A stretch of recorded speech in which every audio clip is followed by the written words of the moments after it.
29 June, Saturday 2024. The aviator movie बघितली. मस्त आहे, छान आहे. लिओनार्डो दी कॅप्रिओ आहे आवडता माझा हिरो, जो एव्हिएटर आहे. जे थोडक्यात त्याची स्टोरी अशी आहे की हा लहानपणी त्याला काही ना काही म्हणजे आजार होत असतो आणि त्याची आई त्याची खूप काळजी घेत असते आणि त्याला खूप जपत असते. तर त्याला तीच ती सवय लागलेली असते, खूप जपून सगळ्या गोष्टी वापरायची, सारखे हात धुवायचे. पण त्याच्यामुळे त्याचे हात एकदम कोरडे होऊन गेलेले असतात. त्याच्यातनं त्या कट्समधनं रक्त वगैरे पण यायचं, अंगावर रॅशेस यायचे, फार लोकांमध्ये मिसळलं वगैरे तर असं पॉल्युशनमध्ये. तर आई त्याला नेहमी म्हणजे लहानपणी सांगायची की तू लोकांपासून सांभाळून राहा, जपून राहा, कॉलरा, मलेरिया, वेगवेगळे प्रकारचे रोग होऊ शकतात, सो बी केअरफुल. तर तेच त्याला म्हणजे लहानपणापासून त्याच्यावर बिंबवलं गेलं असं, तसाच तो मोठा झालेला असतो. पण तो बिझनेसमॅन असूनही त्याला एव्हिएशनमध्ये, इंजिनिअरिंग किंवा एअरक्राफ्टच्या मशीनचं किंवा त्याच्यात खूप इंटरेस्ट असतो आणि त्याला मोठी मोठी विमानं सगळी बनवायची असतात. तर त्या दृष्टिकोनातनं त्याची पावलं उचलल्या जातात आणि त्याच्या आजूबाजूचे लोक असतात तर त्यांनी सगळ्यात बेस्ट जो आपल्या नुसतं खालच्या लोकांना ऑर्डर करत असतो. हा इकडचा सायंटिस्ट बेस्ट आहे, त्याला घेऊन या. हा इंजिनियर बेस्ट आहे, याला आणा. त्याला सांगा, त्याच्यापेक्षा जास्त पगार देतो आणि बिलियन्स ट्रिलियन्स खर्च करत असतो तो त्याच्यावर.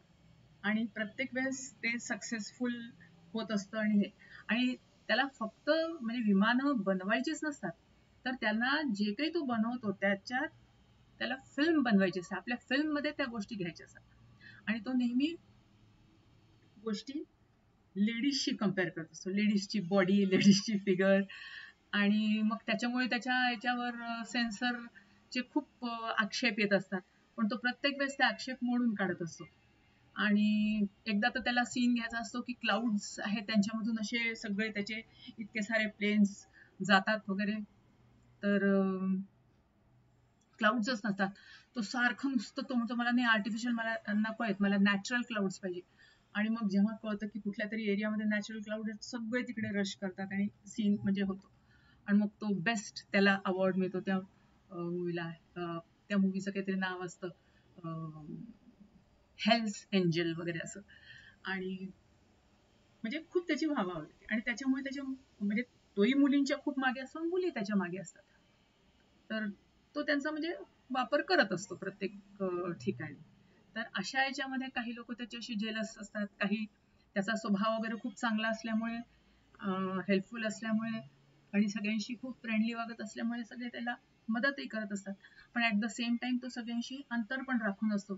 तर अगदी कारण त्याला ते सारखं डिझीज आणि सारखं ते हात धुणं वगैरे प्रकार चालू असायचे त्याचे.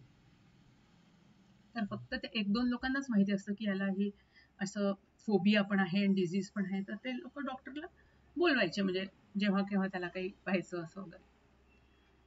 तर ह्या सगळ्या चक्रामध्ये तो एकामागोमाग एक सुंदर विमानं बनवत जातो. आणि एक TWA नावाची कंपनी असते विमानाची, जी डबघाईला आलेली असते आणि जी बंदच होणार असते. त्याचे शेअर सगळे विकत घेऊन त्याचा मालिक होतो. तर त्याचा जो कॉम्पिटिशन मधला पॅन एअरवेजचा मालक असतो, त्याला राग येतो. तो म्हणतो की म्हणजे त्याला त्याचं सार्वभौमत्व पाहिजे असते, एकछत्र सगळं पाहिजे असतं.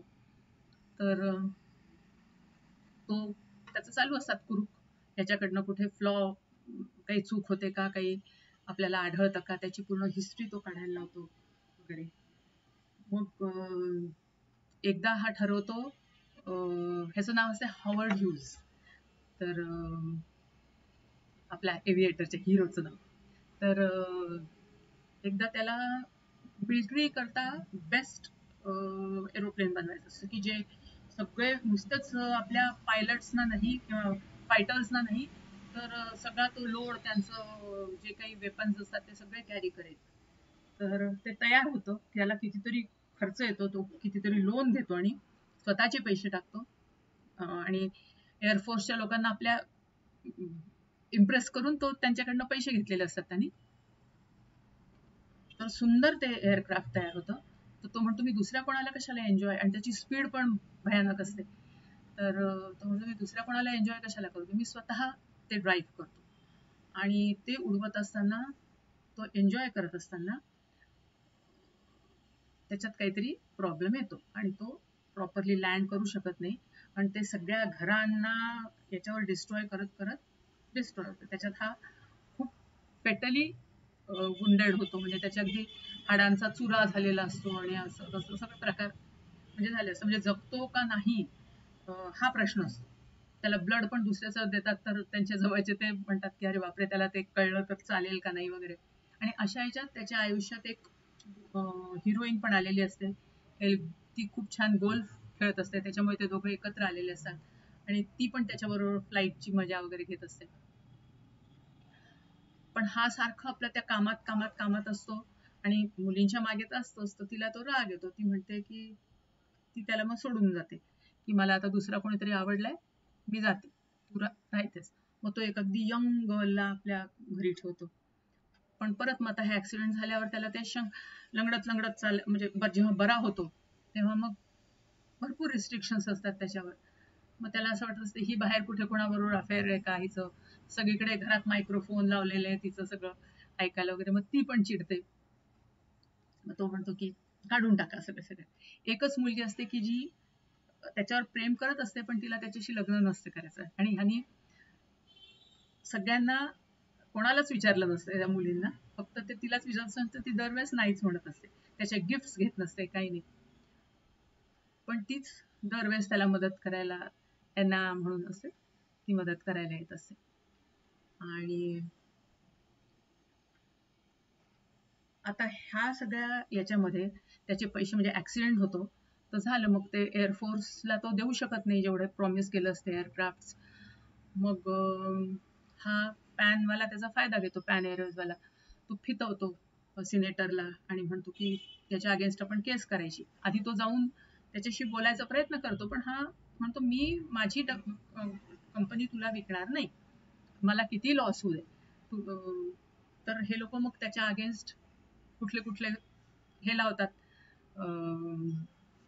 की ह्यानी पैसे खाल्ले, यांना लाच दिली एअरफोर्सवाल्यांना आणि मुलींच्या मागे असं असतो तसं असतो, म्हणजे भरपूर काही काही. तरी त्या ह्या म्हणजे हा ऍक्सिडेंट झाल्यामुळे आणि याच्यामुळे तो अजून घाबरलेला असून त्यांनी स्वतःला एका खोलीत बंद करून म्हणजे क्वारंटाईन. आणि त्याची आई नेहमी म्हणायची याच्यावर उपाय काय तर क्वारंटाईन, म्हणजे स्वतःला सगळ्यांपेक्षा वेगळं करायचं. आणि तो तसाच राहिलेला असतो नंगा घरामध्ये आणि फक्त दुधावर. हा, आणि तो ड्रिंक नसतो करत अजिबात, नॉनव्हेज खायचं नाही तर कारण त्याच्यातनं इन्फेक्शन होऊ शकतं म्हणून.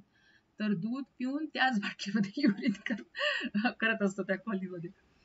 तर पण अल्टिमेटली तो बऱ्यापैकी रिकवर होतो आणि केस लढायला जातो त्या सिनेटरच्या तिथे. तर मागे तो सिनेटरलाही भेटायला गेला असतो, तर सिनेटर कॉम्प्रोमाइज करायला सांगत असतो की आम्ही तुझ्या अगेन्स्टचे सगळे केस काढून घेऊ जर तू तुझी कंपनी याला विकली पॅन एअरवेजला. तर म्हणतो नाही मी नाही करणार. तर त्याच्यामुळे मग ती केस उभी राहते आणि मग हा प्रॉपरली फाईट करतो केस, सगळे त्यांचे मुद्दे खोडून काढतो. तो म्हणतो की लाच देणं काय गुन्हा आहे का, कुठे तुम्ही लिहिलंय मला सांगितलंय, आणि मी जर दिली ती चांगल्या ह्याच्या करता तर ठीक आहे, मी त्यांना देऊ शकलो नाही पण मी माझा पण तर पैसा घातलाय त्याच्यात. तर त्याच्यानंतर तो म्हणतो मी एक अजून जहाज बनवणार आहे की जे पुढे उपयोगाला येईल वगैरे. असं म्हणजे सगळं करून शेवटी तो म्हणजे आपले मुद्दे लोकांना असे पटवतो की त्याच्या अगेन्स्ट कोणी हे नाही करत आणि सगळी पब्लिक पण जी आलेली असते ऐकायला ती सगळी त्याच्या साईडने असते. मग तो परत एअरक्राफ्टच्या मागे लागतो, एवढं मोठं एक एअरक्राफ्ट बनवतो जे जहाजासारखं असतं आणि त्याला जवळपास 10 इंजिन आणि ते पाण्यावर तरंगणार म्हणजे जहाजासारखं. पण तुम्ही त्याची हळूहळू स्पीड वाढत गेल्यावर इट कॅन फ्लाय ऑल्सो. एवढं वजनदार, त्याच्यात लाकूड पण वापरलेलं असतं. आणि मग ते सक्सेसफुल झाल्यावर परत त्याचा म्हणजे नावाचा डंका वाजतो आणि म्हणजे तो आपल्या कंपनीला वाचवण्यामध्ये त्याला यश मिळतो आणि तो पॅन एअरवेजवाला आपल्या डोक्यावर हात मारून घेतो की मी कोणाच्या अगेन्स्ट हे केलं. तर हावर्ड ह्यूज नावाचं ह्या एव्हिएटर म्हणजे तो एक जिद्दीने काम करणारा हे दाखवलंय आणि त्याला म्हणजे प्रेम असतं त्याला विमानांशी आणि त्याच्या कामाशी. सुंदर प्रेझेंटेशन आहे, कामही सुंदर केलेलं आहे कॅप्रिओनी, आणि ओव्हरऑल मस्ट वॉच मूवी, छान.